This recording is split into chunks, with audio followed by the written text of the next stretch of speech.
Bismillahirrahmanirrahim. Assalamualaikum warahmatullahi wabarakatuh. Innal hamdalillah nahmaduhu wa nasta'inuhu wa nastaghfiruh wa na'udzu billahi min syururi anfusina wa min sayyiati a'malina. May yahdihillahu fala mudhillalah wa may yudlil fala hadiyalah. Asyhadu an la ilaha illallah wahdahu la syarikalah wa asyhadu anna Muhammadan abduhu wa rasuluh sallallahu alaihi wa ala alihi wa ashabihi wa man tabi'ahum bi ihsan ila yaumiddin, amma ba'd.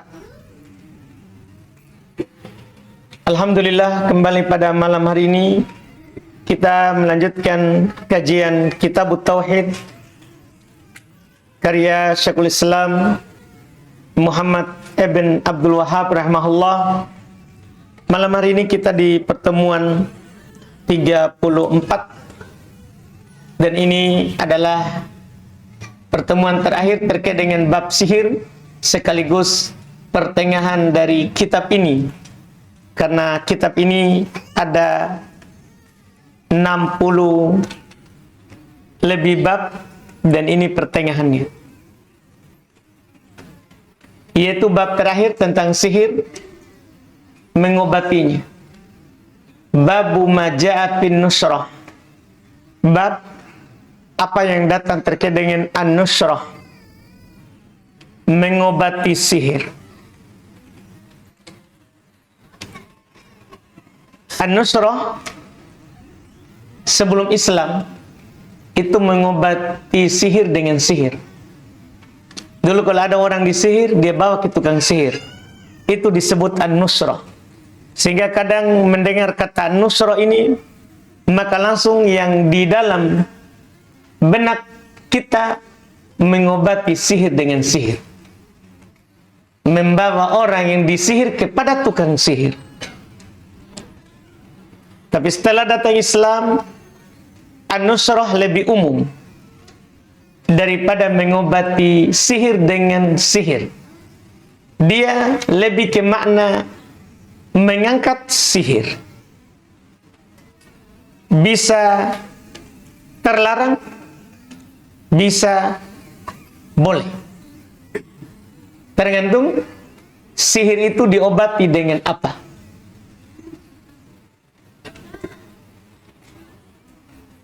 Syekh Abdurrahman Al-Barraq rahimahullah wa hafizah, ketika belum menyebutkan bab ini, beliau berkata, yakni minadzam awil idin wal jawaz, yaitu bab apa yang datang tentang an-nusrah, yaitu berupa celaan atau izin untuk nusrah atau bolehnya. Dan Syekh Shalih Al-Syekh belum bagi dua, langsung supaya juga jelas bagi kita. Kata beliau, wan nusratu qisman. An-nusrah itu dua bagian, dua jenis.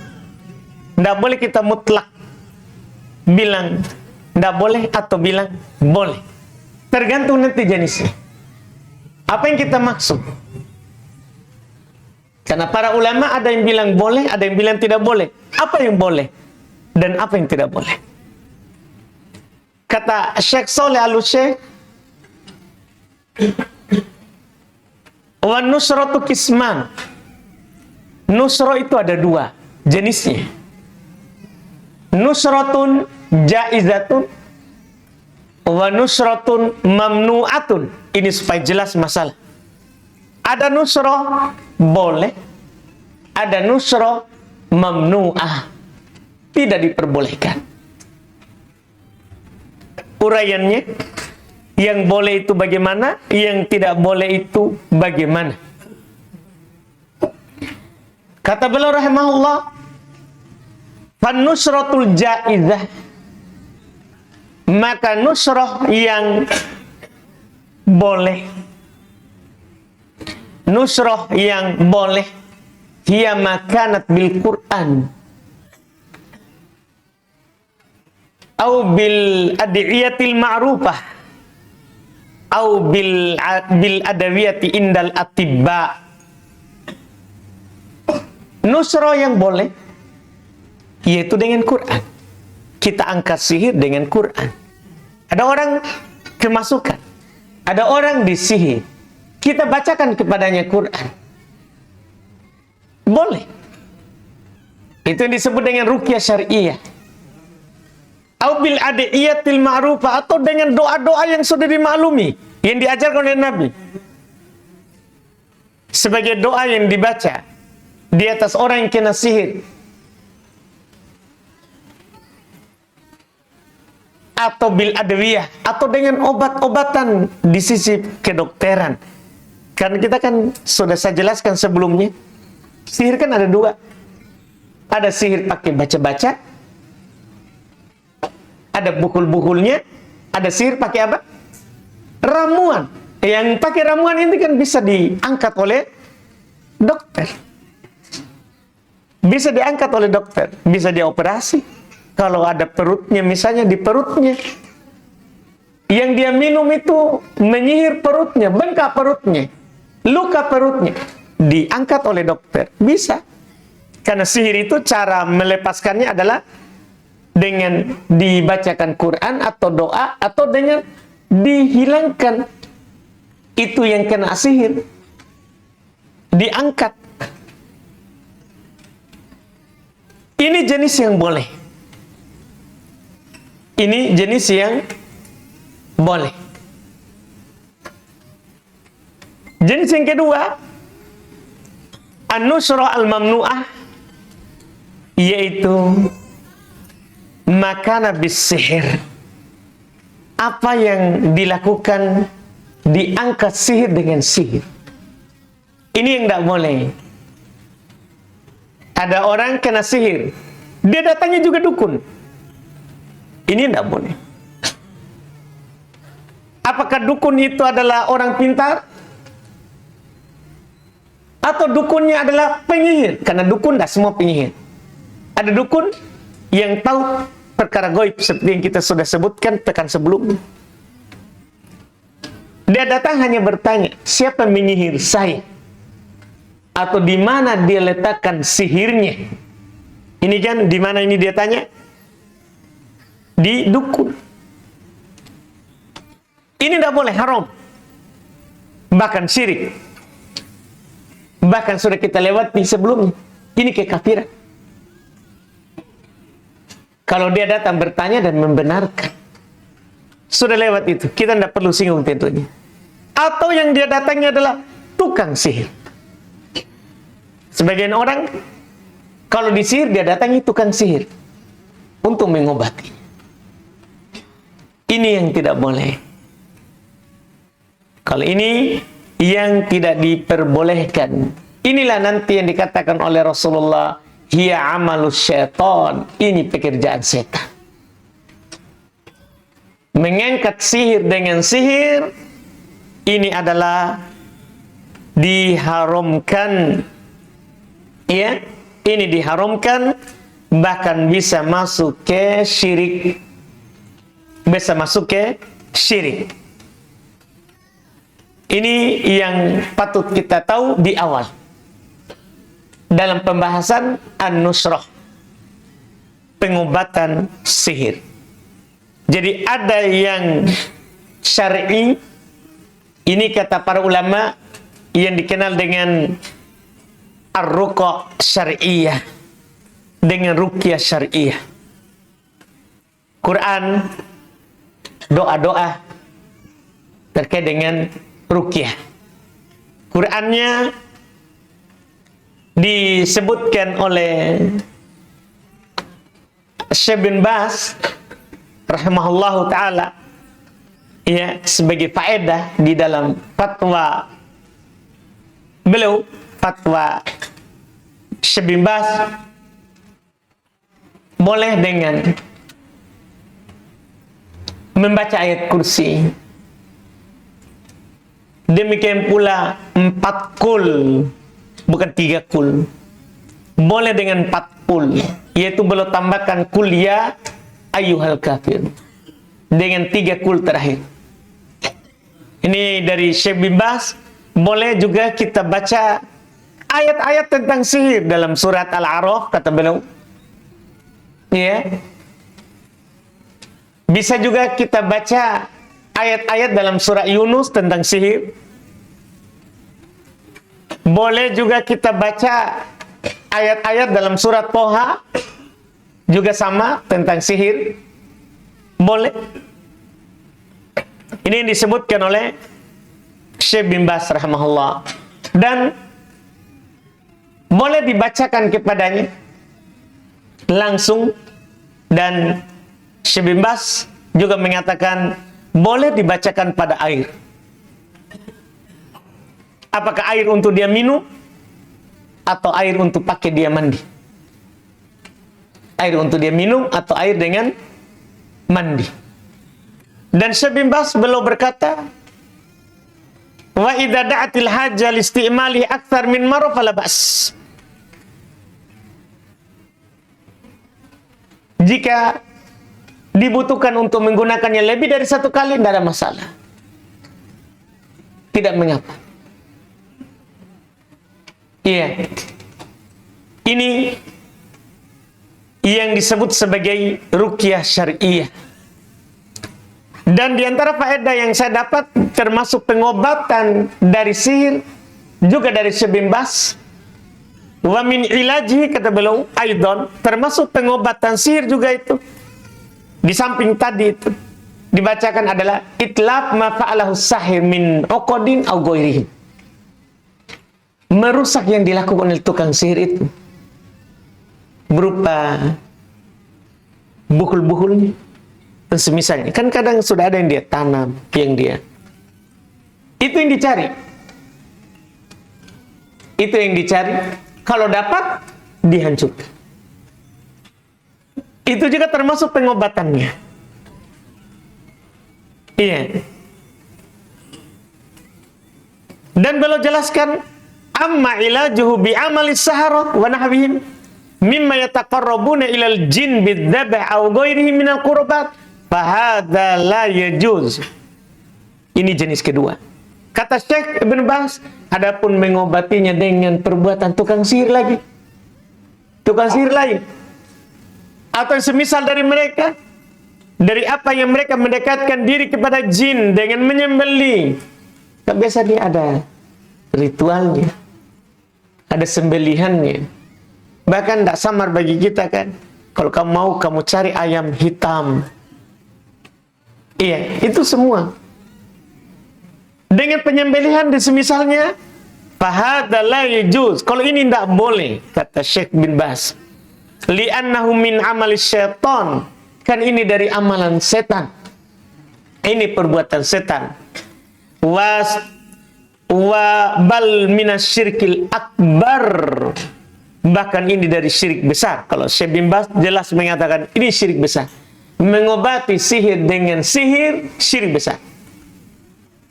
Kamala yajuzu ilajuhu bisu'alil kahana wal arrafin.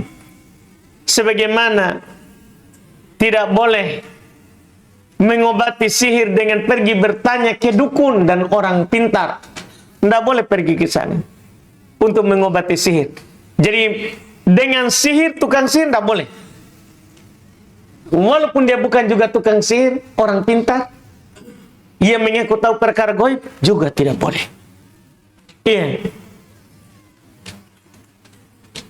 Kenapa beliau katakan li'annahum la yu'minun? Satu, mereka bukan orang yang beriman. Karena syarat orang yang melakukan ruqyah syariah disebutkan oleh Syekh Ibnu Jibrin, harus yang membaca ini punya akidah sahihah, punya akidah yang benar. Kalau tidak, bisa nanti diuji sama tukang sihirnya juga. Kalau dia tidak punya akidah yang benar, malah nanti tukang sihir dia. Harus punya dulu akidah yang benar. Hati-hati masuk di bidang ruqyah. Jangan terlalu bermudahan bilang, sini saya ruqyah. Nanti kita diuji, kita bisa tahan. Akidah kita tidak kuat. Bahkan kita belum punya akidah. Bahaya. Tidak semua orang bisa masuk di sini. Iya. Yang bisa menetapkan dirinya, saya bisa meruqyah. Harus punya akidah yang benar. Syarat kedua, karena Syekh Ibnu Jibrin menyebutkan 3 syarat. Syarat kedua, amalun bi'ilmi. Dia orang yang beramal dengan ilmunya. Bukan orang hanya cari uang.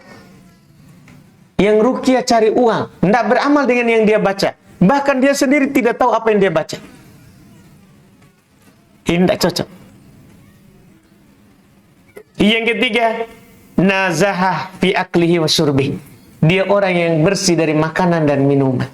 Dia bukan orang yang makan makanan yang haram, bukan orang yang minum minuman yang haram. Karena ini kan dia mendoakan yang sakit, yang tukang sihir. Gimana caranya dikabulkan sementara makanan yang haram, minumannya yang haram, dirinya saja tidak dia obati.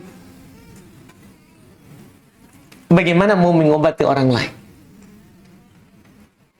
Iya. Makanya Syekh bin Baz mengatakan, kenapa kita tidak pergi berobat ke tukang sihir, peramal, dukun? Karena mereka tidak beriman. Wali annahum kadhiba fajarah. Syekh bin Baz ini agak keras belum di sini. Karena mereka adalah pendusta. Karena kenyataan ini bukan keras, memang kenyataannya begitu. Mereka pendusta. Fajarah, mereka fajir, pelaku maksiat. Bahkan kadang mereka untuk mendapatkan ilmu sihirnya, dia tidak cebok. Banyak hal yang mereka lakukan untuk mendapatkan itu ilmu. Karena setan tidak mungkin dia kasih dengan ketaatan. Jangan tertipu dengan dia pakai songkok, pakai baju koko terus, pergi sholat terus. Tidak, ada hal yang dia lakukan itu.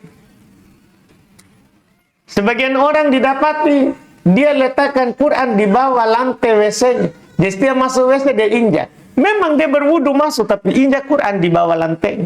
Itu didapat. Jadi ada amalan kekafiran. Tapi setan kan pintar. Kalau kamu dapat itu, rajin kau sholat. Makin rajin kamu sholat, makin tinggi. Ini kan masalah. Ini masalah lain yang nampak. Tapi ada yang dia lakukan. Kalau tidak ada apapun, berarti dia sholat karena setan, bukan karena Allah. Itu kan fajar. Tidak ikhlas. Karena sholat karena mau dapat sihir. Syirik. Syirik. Sholat bukan karena Allah, tapi karena jin. Makanya tidak boleh kita mendatanginya. Tidak boleh, bahkan kata Syekh bin Baz, wasti'mal ma yaqul. Tidak boleh kita menggunakan apa yang dia bilang. Tidak dibolehkan. Li'annahum la yu'minun. Mereka tidak beriman. Wa li'annahum kadhiba fajarah. Karena mereka pendusta fajir. Yadda'una ilmal ghaib. Mengaku tahu perkara ghaib. Wa yulabbisuna 'alan nas. Dan mereka menyamarkan kepada manusia. Dia samarkan kepada manusia. Ini tidak diperbolehkan datang mengobati sihir kepada mereka. Makanya beliau sini menukil beberapa penukilan. Ada yang mengatakan boleh, ada yang mengatakan tidak boleh. Kita arahkan nanti kisah.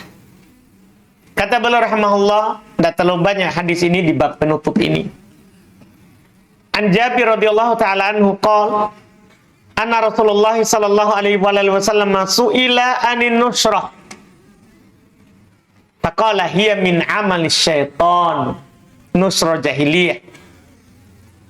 Kata Jabir bahwasanya Rasulullah sallallahu alaihi wasallam ditanya tentang an-nusrah, maka kata Nabi, itu dari amalan setan. Angkat sihir dengan sihir, amalannya setan. Itu terangkat karena bisa saja setannya baku atur. Setannya yang mengirim dan setannya yang mengangkat. Bisa saja. Bisa saja bukan karena baku atur. Malah adu kekuatan.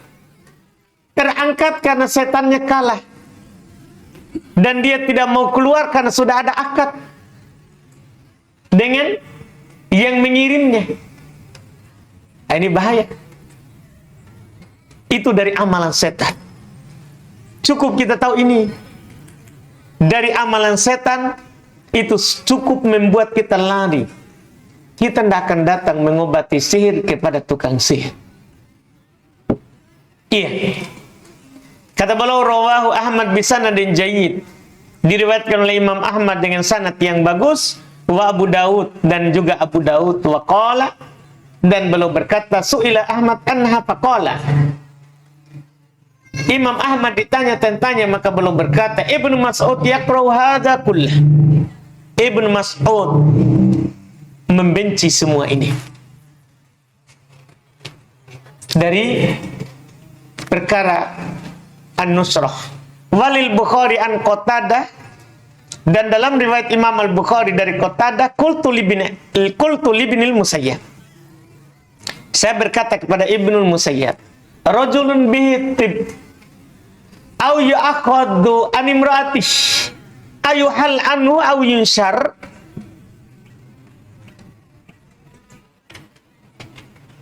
Qala la ba'sa bihi innama yuridu bil islah fa amma ma yanfa'u falam yunha an.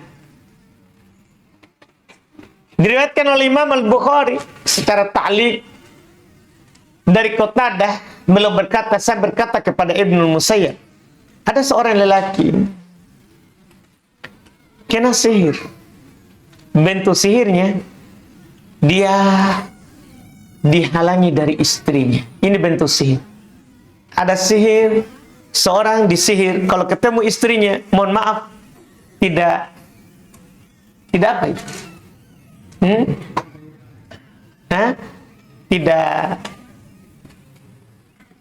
Tidak apa, Haji Irham? Tidak nafsu ya? Iya, tidak bangun singanya, tidak bangkit. Itu sihir, itu kena sihir, itu bentuk sihir. Itu bentuk dari bentuk sihir. Iya, tidak nafsu, tidak. Pokoknya sama istri, kadang tadinya nafsu, tapi saat dia sudah mau melakukannya, langsung lagi. Itu sihir. Itu dari dulu begitu ada kejadian. Nih, itu dari dulu kejadian. Bahkan di kita ada, di Bugis juga ada orang kena itu. Orang yang seperti ini, di sebagian ulama memfatwakan obatnya adalah cerai. Obatnya cerai. Yang ini, karena memang dia sihirnya adalah terkait dengan istrinya. Kalau dia cerai, insya Allah akan bangkit. Walaupun Syekh Ibnu Utsaimin rahimahullah yang saya baca, beliau tidak sarankan fatwakan seperti itu. Maksudnya usaha dulu dengan usaha yang lain. Ruqyah. Terus misalnya. Tapi kadang kan ada orang tidak mampu bersabar di atas itu. Ada sebagian orang sudah berumah tangga sekian tahun, kadang istri mendesak, istri kadang sabar karena dia tahu bahwa ini tidak begitu dulu, tapi kadang keluarga datang ujiannya. Apa nih? Sana kakakmu, adekmu sudah punya 5 anak, kamu. Itu kadang,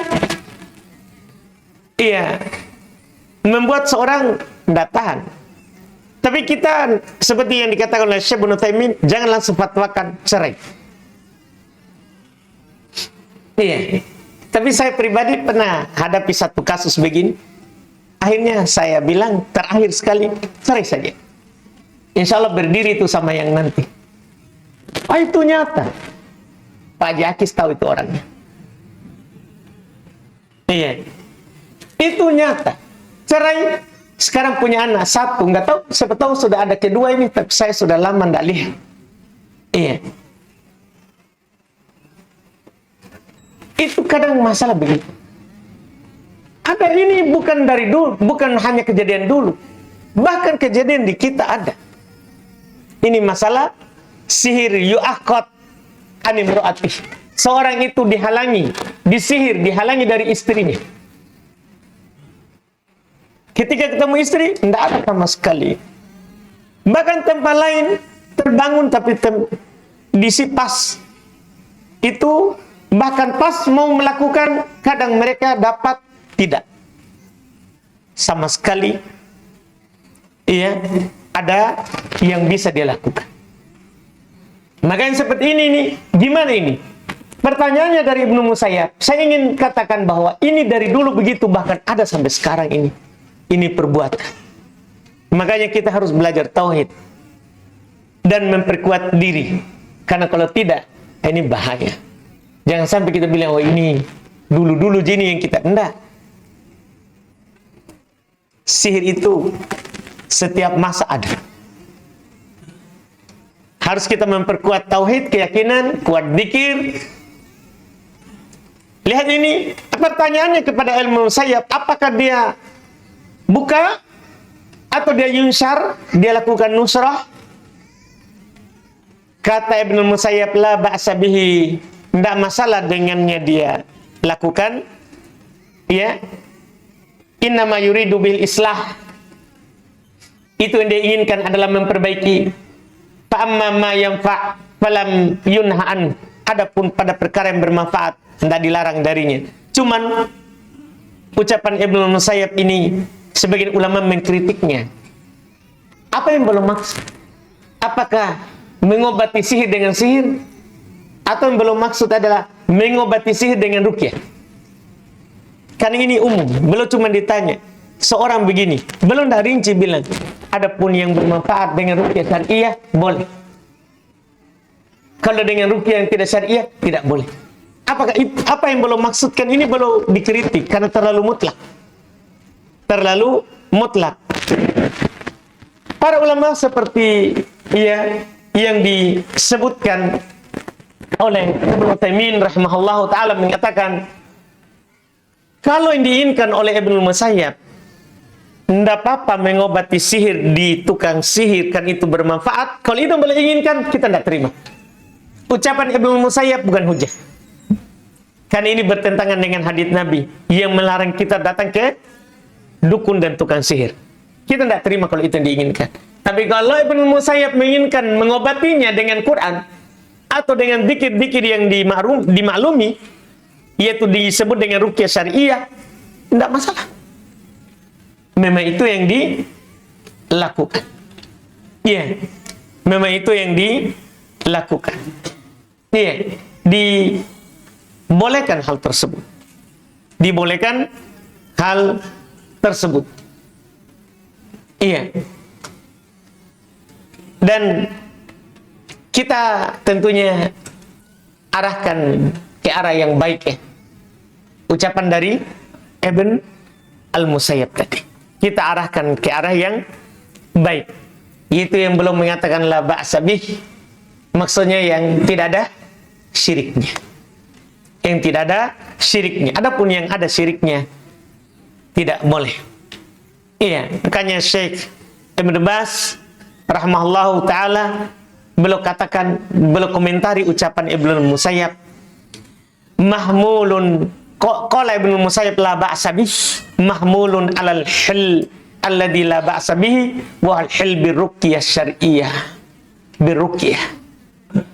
Yang beliau katakan la ba'sa bih, kita bawa saja ke yang ruqyah, yang syar'iyyah. Bukan yang dengan tukang sihir. Walaupun ucapan Ibnu Musayyab ini dibawa oleh orang. Kenapa dibahas begini? Kan ada yang membawa ucapannya adalah Ibnu Musayyab bilang ini, bahwa boleh obati sihir kepada tukang sihir. Ini yang dia pakai. Ini yang mereka pakai. Enggak. Pertama, ucapan Ibnu Musayyab bukan hujah. Kalau memang itu yang diinginkan. Tapi kata Syekh bin Baz bilang, kita bawa ke yang bagus. Kita bawa, maksud beliau adalah la ba'sa bi, maksudnya pengobatan dengan apa? Ruqyah syariah. Ruqyah syariah. Ini boleh. Dan iya, Syekh katanya Kalau Syekh Ibnu Utsaimin seperti yang saya nukil tadi, ya, fattalaquhuna jaiz fa idza sahha. Kalau memang benar ini bahwa dilihat kalau dia berkeinginan hasrat bersyahwat di tempat lain, tapi saat dia membuka piringnya sendiri untuk makan, tidak mau bangkit, kalau memang benar itu kata beliau, kalau memang tidak ada obat lain sudah diusahakan, fattalaquhuna jaiz, maka talak di sini adalah dibolehkan. Talak di sini dibolehkan karena itu yang bisa ditempuh. Kalau sudah ditempuh banyak hal, sudah diruqyah, sudah di macam-macam dilakukan, ya, maka di sini talak adalah boleh. Ini orang yang seperti ini, karena orang yang seperti ini apapun yang dilakukan, mau kita terapi, mau kita apapun, kalau begini tidak bisa. Bukan karena terapi, bukan karena makanan, bukan. Ini masalahnya adalah sihirnya terikat dengan itu. Sihirnya terikat dengan itu. Maka ketika itu untuk pengobatan, mengobati penyakitnya, itu dibolehkan. Itu diperbolehkan. Iya. Selama tentunya, iya, kita sudah melakukan hal-hal yang lain. Kan ini bisa dikatakan obat terakhir. Obat terakhir. Kemudian kata beliau, warawa anil Hasan, dan diriwayatkan dari Al Hasan annahu qol, beliau berkata, ya, la yahullu sihir illa sahir, ya, tidak ada yang bisa membuka sihir kecuali tukang sihir, ya. Tidak dibuka sihir dengan tukang sihir, yaitu kata Syekh bin Baz, la yahullu sihir bituruq syaitaniyah illa sahir. Itu maksud beliau. Tidak ada yang menghalalkan. Tidak ada yang menghalalkan sihir dengan cara yang dilakukan oleh setan kecuali tukang sihir. Iya, kalau ada orang membuka sihir dengan cara setan, maka itu dia tukang sihir itu. Artinya setelah kita tahu ciri-cirinya itu tukang sihir, tidak boleh kita datangi. Tidak boleh kita pergi ke sana. Kemudian setelah itu beliau tutup dengan ucapan Ibnu Qayyim. Qala Ibnu Qayyim rahimahullah, sama dengan rincian kita tadi di awal. Qala Ibnu Qayyim rahimahullahu ta'ala, an-nusrah halus sihir anil mashur wahya nau'an. Nusrah itu membuka sihir dari yang disihir, mengangkat sihir dari yang disihir, dia terbagi dua. Ahaduhuma, salah satunya, hillun bisihirin mitlih, mengangkat sihir dengan sihir semisalnya. Wa huwa alladhi min amali syaitan. Ini yang amalan setan, tidak boleh. Wa alaihi yuhmal qaulul hasan, di atasnya dibawa ucapannya Al Hasan. Ini yang tidak dibolehkan. Fa yataqarrabun nasir wal muntashir ila syaitan bima yuhib fa yabtulu amalahu anil mashur. Ini cara kerjanya yang dikatakan oleh Ibnu Qayyim. Jadi cara mereka lakukan, si nasir yang mengobatinya dan yang kena nusrah sihir, itu mereka mendekatkan diri kepada setan dengan apa yang dia cintai. Ya, dicintai oleh setan. Setan yang menentukan. Dia bisikan kepada tukang sihir ini, suruh dia korban ini, suruh dia sembeli ini, suruh dia lakukan ini. Bahkan datang tanggung-tanggung kadang dikatakan suruh dia berpuasa. Tapi akhirnya nanti dia berpuasa bukan karena Allah. Kan itu yang diinginkan oleh setan. Iya. Suruh dia bernada untuk kuburan fulan, untuk tempat fulan, menyembeli di tempat fulan, macam-macam. Iya. Supaya betul amalah, sehingga dia batalkan amalannya itu setan ini. Setan ini batalkan amalannya dari yang disihir tadi. Akhirnya sembuh betul. Karena setannya ini yang meminta disembah, sehingga dia batalkan pekerjaannya. Ini jenis yang tidak boleh. Atau yang kedua, an-nusra biruqyah wa ta'awudat wal adwiyat wal adwiyah wad da'awat al-mubahah fahada jaizun. Yang kedua, nusra dengan ruqyah, nusra dengan ta'awudat, membaca ta'awud, qul a'udzu birabbil falaq, qul a'udzu birabbin nas, dan doa wa adwiyah, obat-obatan kalau dia lewat ramuan, wa da'awatil mubahah, dan doa-doa yang mubah, fahada jaiz, maka yang seperti ini dibolehkan. Jadi apa yang dikatakan oleh Syekh Shalih Al-Syekh sebelumnya, itu juga yang dikatakan oleh Ibnul Qayyim jauh sebelumnya. Itu yang dikatakan oleh Ibnul Qayyim sebelumnya. Ini, dengan ini sekali lagi selesai bab sihir. Iya, ditutup dengan pengobatan dari sihir. Yang belum sebutkan dua pengobatan, satu halal, satu haram. Satu boleh kita tempuh, satu tidak boleh kita tempuh. Alhamdulillah, dengan ini kita sudah tamat tentang sihir dan kita sudah pertengahan kitab. Sudah pertengahan kitab. Iya, alhamdulillah. Sisa setengah lagi. Alhamdulillah, kita cukupkan dulu. Kita masuk di sini di pertanyaan.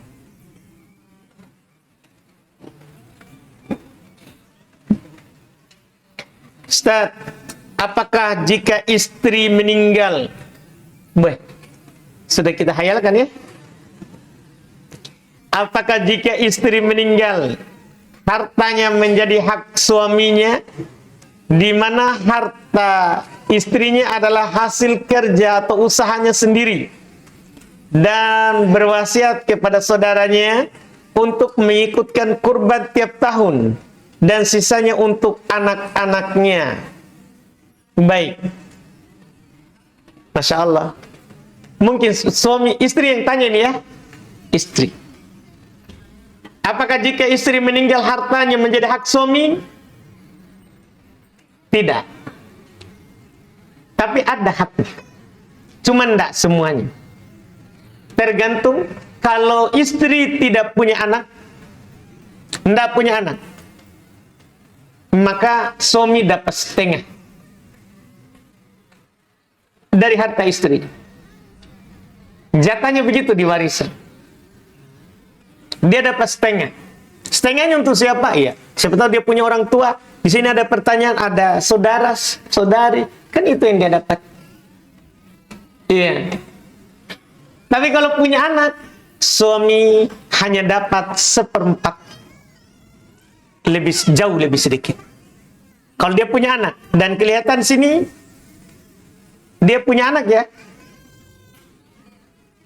Di sini sisanya untuk anak-anak, berarti dia punya anak. Jadi kalau dia punya anak, hak suaminya dari harta itu cuma 1/4. Hanya 1/4 saja. Sisanya yang lain malah memang untuk anak-anaknya. Untuk anak-anaknya. Dan boleh dia berwasiat ini seperti ini. Dia berwasiat kepada saudaranya mengikutkan kurban tiap tahun dari hartanya. Boleh. Tapi hanya 1/3. Tidak boleh lebih.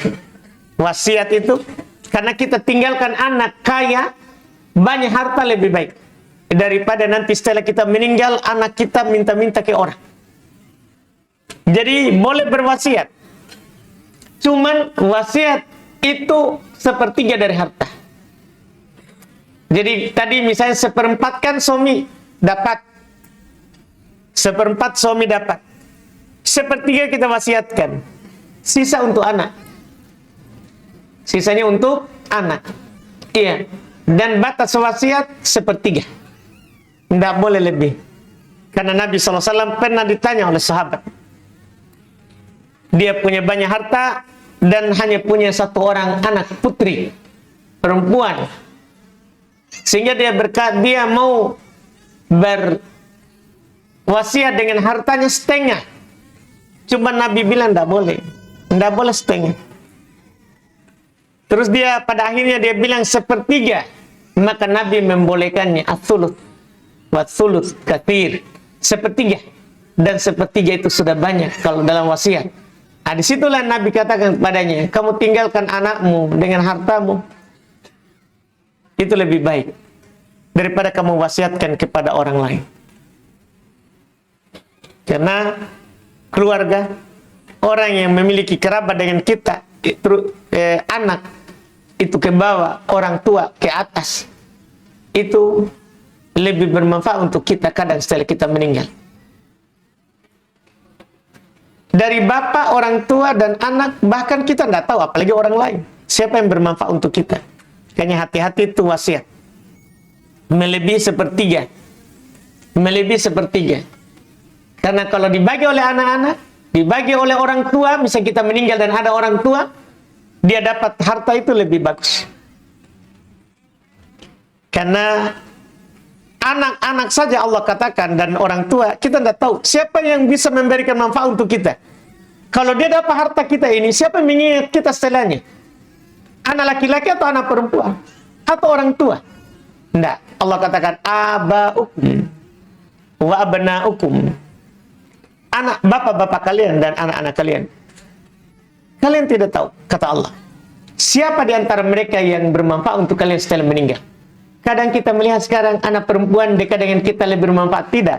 Kadang anak laki-laki yang mengingat kita nanti. Makanya jangan berwasiat dolim.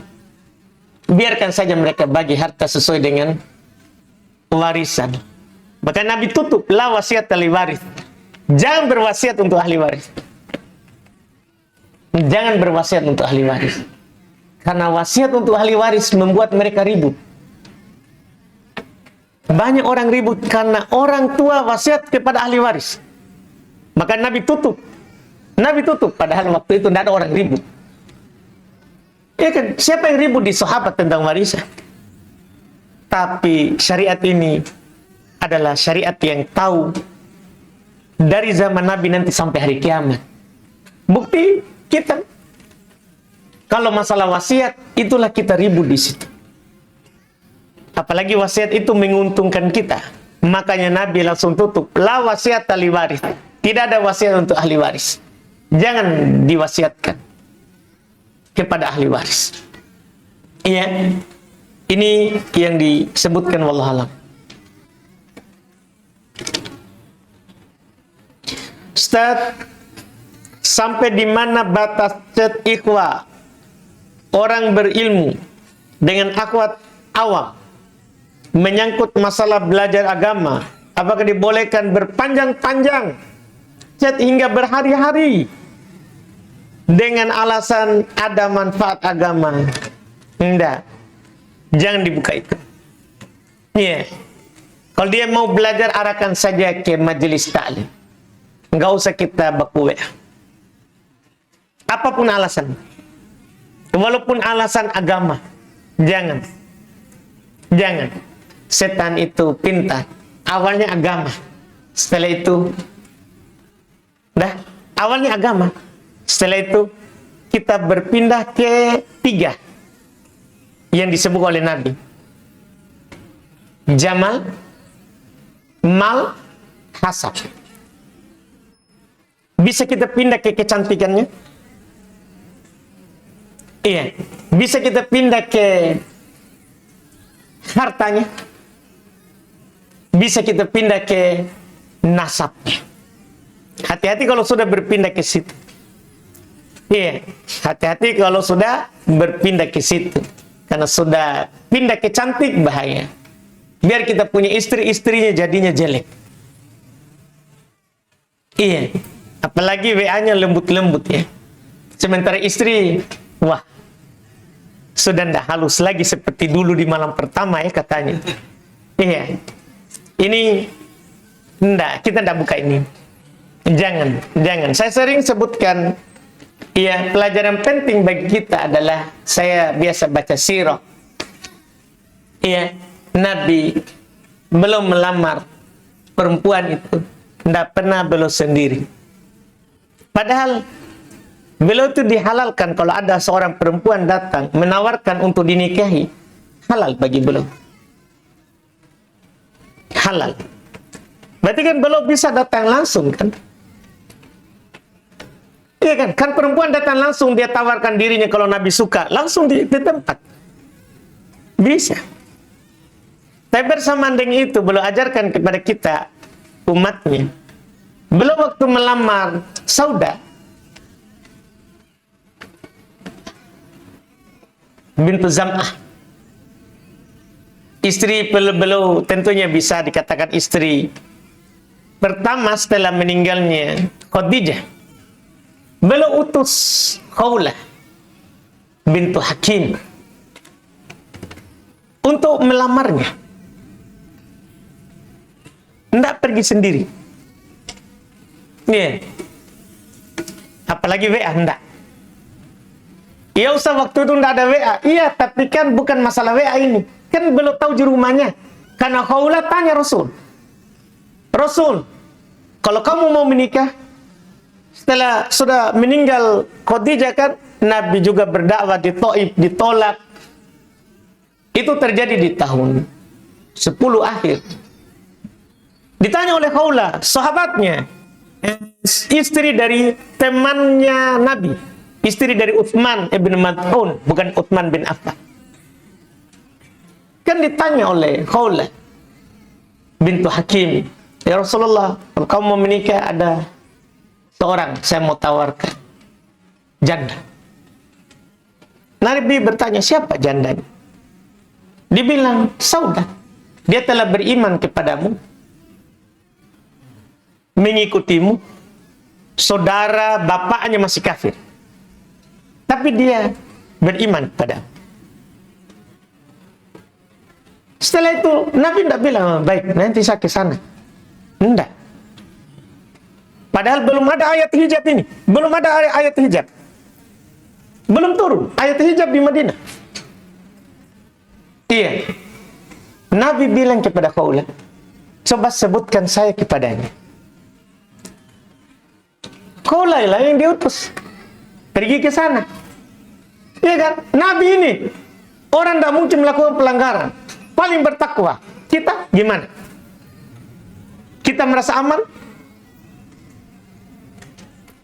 Iya, jangan begitu. Bahaya itu. Iya, apapun alasannya, jangan. Bahaya. Iya, bahaya sekali itu. Walaupun mantan teman SMP, SMA, bahaya itu. Iya, banyak orang rusak dengan istrinya karena itu. Nah, jangan masuk. Nabi. Dan bukan hanya satu itu, Nabi begitu. Nabi SAW contohkan kepada kita pakai perantara. Setelahnya juga. Di Aisyah juga pakai perantara. Padahal itu kan anaknya Abu Bakar. Ya kan? Tapi Nabi pakai perantara. Tidak langsung sendiri pergi ke sana. Padahal bisa saja Nabi bilang ke Abu Bakar, saya mau anakmu menikah dengan saya. Kan bisa saja teman dekat. Tapi pakai perantara. Pakai perantara. Itu menjadi pelajaran untuk kita. Orang yang paling bertakwa, orang yang paling takut kepada Allah, tidak langsung. Iya, apapun alasan tak. Kalau memang orang itu mau belajar, ya, nggak usah kita yang chat, arahkan saja ke tempat belajar. Nggak usah, cukup sekali saja. Iya, nggak usah dilanjut, dihapus nomornya, nggak usah disimpan. Nggak usah disimpan. Kalau disimpan bahaya. Apalagi kalau kita suka lihat status. Kan kalau tersimpan nanti kita lihat lagi statusnya. Lama-lama kita klik nih. Awalnya mungkin jempol. Setelah itu. Nah, ini masalah. Jangan dibuka itu masalah. Iya. Apalagi kalau kita sudah punya istri nih ya. Yang tanya ini siapa ini? Istrinya atau gimana? Iya. Apalagi disebut sini awam, bahaya. Iya. Apalagi awam. Tidak usah kita menjadi pahlawan untuk orang, iya. Sementara di hadapan tak istri tak, kita tidak mau menjadi pahlawan. Itu yang wajib kita kasih bangun sholat subuh itu di depan tak. Iya. Yang wajib kita jaga dari neraka, bukan orang lain. Ku anfusakum wa ahlikum. Jaga dirimu dulu dan keluargamu. Jangan sampai kita pergi jaga orang lain. Keluarga? Enggak. Iya, keluarga enggak. Keluarga tanda bangun tahajud, tapi kita bangun WA orang, sudah kita tahajud. Istri kita tidak. Lebih bahaya itu. Walaupun atas nama agama jangan. Ustaz, bagaimana hukumnya jasa titip dalam syariat? Layanan di mana seorang menawarkan untuk membelikan barang yang diinginkan orang lain dari lokasi yang sulit dijangkau customer, seperti di luar kota atau di luar negeri. Sebagai imbalannya, just tipper sebutkan untuk individu menyediakan layanan jasa titip akan mengenakan fee atau biaya jasa tambahan, dan biayanya menggunakan pre-order dengan pembayaran di awal. Tidak apa-apa. Yang penting jangan emas atau jangan perak. Iya, tidak apa-apa orang pakai jasa titip. Itu kan wakil dari penjual. Dan menjadi wakil makelar ya. Ini sama makelar. Iya kan, makelar tidak harus dia miliki barangnya. Makelar tidak harus miliki barangnya. Dan boleh dia berakad berapa biaya makelarnya. Berapa biaya jasanya. Dibolehkan. Kita adzan dulu sudah.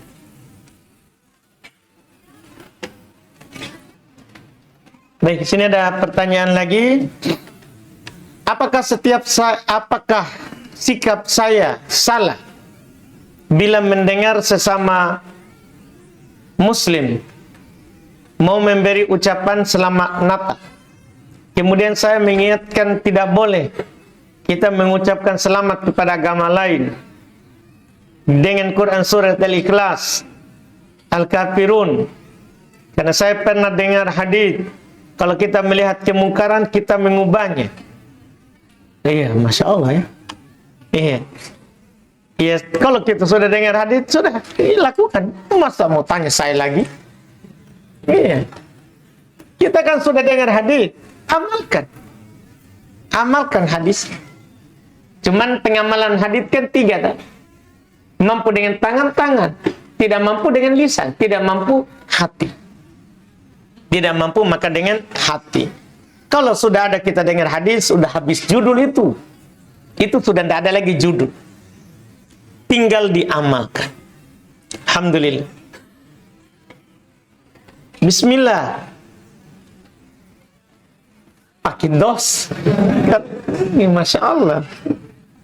Alhamdulillah. Bismillah. Apakah masjid ini mempunyai teras? Kita tanya. Gimana Pak Haji? Apakah masjid ini mempunyai teras? Mana? Ada atau tidak? Ada teras ini masjid? Ya ini mungkin bukan orang di sini ini. Iya, kalau dia datang di sini dia tahu ini ada teras di situ. Apakah definisi teras itu? Apa definisinya? Teras masjid. Apa itu disebut teras? Ya? Kita bilang, apa itu teras? Hah? Siapa tahu saya salah, itu bukan teras kayak itu yang di luar ini. Teras namanya ini? Ya berarti ada. Terjawab itu, ada. Iya kan? Iya kan? Kan itu disebut terasnya masjid ya. Alhamdulillah berarti. Apakah boleh kita sholat tahiyat masjid di teras masjid? Bukan di dalam masjid? Boleh.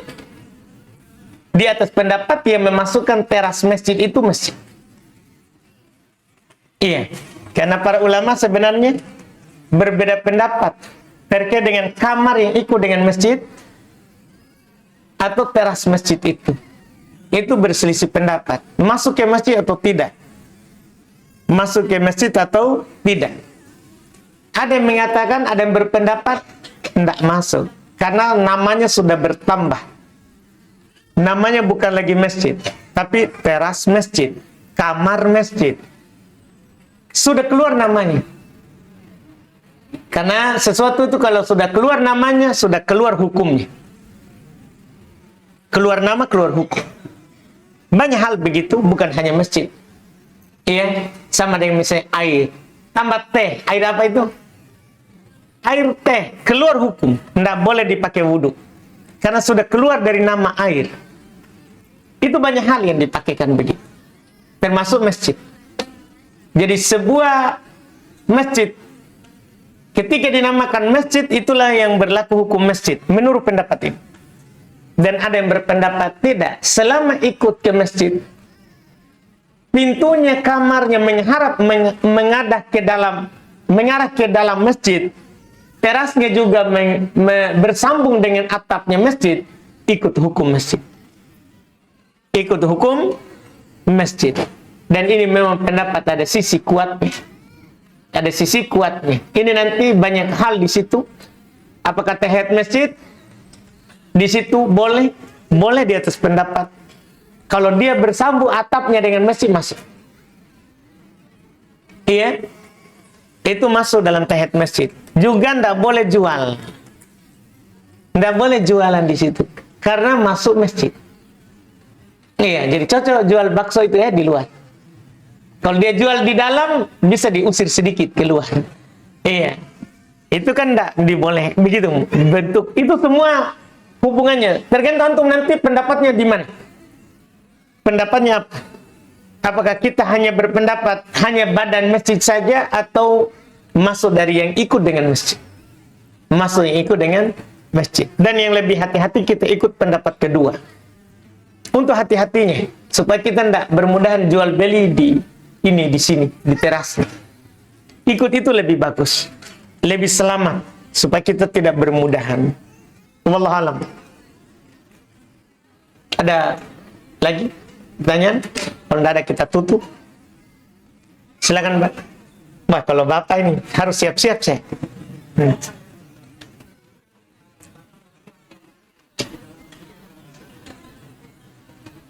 Kedudukan di awal-awal tahun 2000-an dulu lagi tren motivator di Indonesia. Baik. Sehingga ada juga yang mencampurkan agama dengan sisi kehidupan. Kalau motivator hanya memberikan motivasi kepada orang, tidak pakai ilmu-ilmu gaib, tidak apa-apa, Pak. Itu masuk inna minal bayani la sihra. Masuk dalam penjelasan itu sihir. Jadi dia itu menjelaskan sesuatu, orang mendengar tersihir. Kalau tidak ada praktek dengan seperti perdukunan, pakai jin, tidak masalah. Tidak masalah, tidak masuk dalam dukun. Karena agama dengan kehidupan. Jelas dukun itu, Pak. Tidak boleh kita dengar. Itu bukan motivator itu, Pak. Itu dukun. Tidak boleh kita dengar, tidak boleh kita mengamalkan apa yang dia ucap. Ya kan, Pak? Alhamdulillah. Ada lagi, Pak? Tumben ringan sekali ini. Alhamdulillah. Barusan saya dapat kitab pertanyaan ringan begitu. Iya, biasanya menyiksa saya. Baik. Alhamdulillah. Tidak ada lagi, Pak? Rabu depan saya minta izin libur. Jadi kalau ada pertanyaan, bertanya memang makin. Rabu depan saya minta izin libur. Kan tamam makin setengah tak? Libur dulu 1 kali. Alhamdulillah. Jadi tidak ada. Silakan, Pak. Jangan dipaksa kalau tidak ada, saudara. Hipnotis.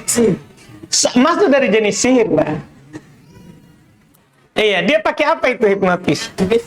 Sugesti ya? Pakai ucapan-ucapan saja, tanpa ada baca-baca.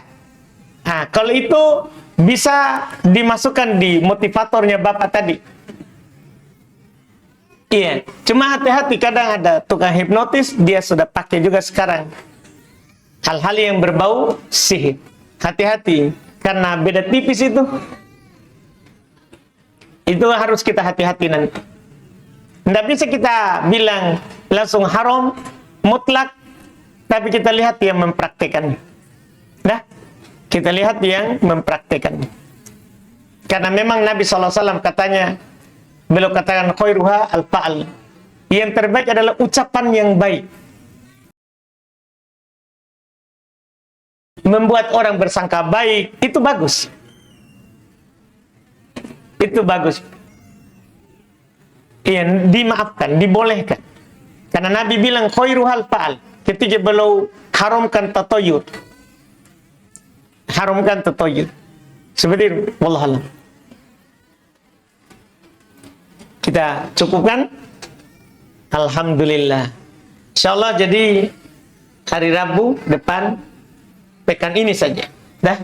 Kita pekan depan ini istirahat dulu sekali. Dah, minta izin. Alhamdulillah. Baru nanti lagi kita lanjut insyaallah bagian kedua dari kitab ini, nanti mulai dari pembahasan tatoyur. Sudah mulai masuk di syirik-syirik kadang kecil dan hal-hal yang menyempurnakan tauhid. Karena bagian kedua adalah hal-hal yang menyempurnakan tauhid dan yang mencacati tauhid. Kita cukupkan dulu. Subhanallah, hamdik, asyhadu an la ilaha illa anta, astaghfiruka wa atubu ilaik. Assalamualaikum warahmatullahi wabarakatuh.